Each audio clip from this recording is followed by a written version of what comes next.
सुनो तो, अरे दिग्विजय सिंह सुनिए, मैं खड़ा हूं ना अपने पैर पर।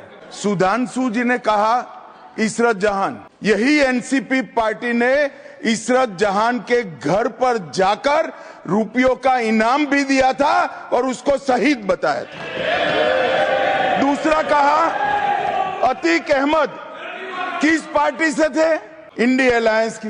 दूसरा कहा अंसारी किस पार्टी से? कांग्रेस और इंडिया अलायंस के।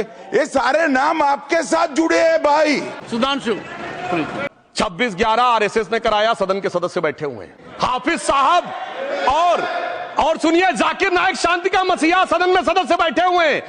सर मैंने नाम किसी का नहीं लिया, सर आपने उड़ता तीर क्यों पकड़ लिया? Honourable Digvijay Singh please. माननीय सभापति महोदय, जो माननीय सदस्य ने बात कही है, उन्होंने कहा था ऐसे ऐसे ऐसे मुसलमान हम लोगों के साथ हैं और वैसे वैसे मुसलमान इन लोगों के साथ हैं।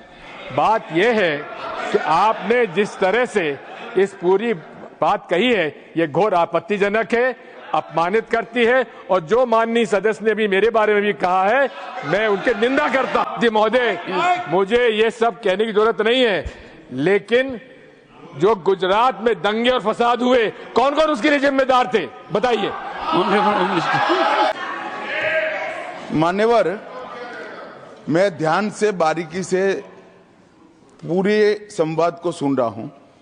माननीय सदस्य सुधांशु जी ने दिग्विजय सिंह का नाम नहीं दिया। अब वो खड़े होकर कहे मेरे बारे में कहा, इससे साबित हो गए। और अभी भी मौका है, आपने नहीं कहा है 26/11 के हमले में आरएसएस का हाथ था, तो अभी खड़े होकर माइक चालू कराकर बुलवा दीजिए। माननीय,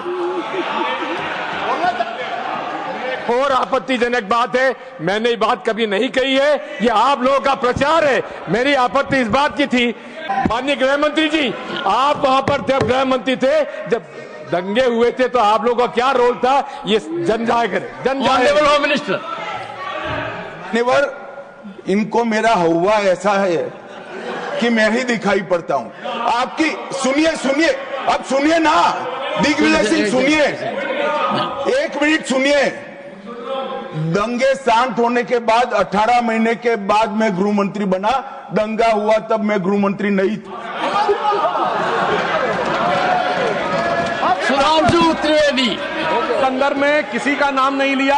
अजीज बर्नी की किताब थी 2611 एंड आरएसएस कॉन्स्पिरेसी, कोई जाके चेक कर ले उसमें कौन कौन कहां था।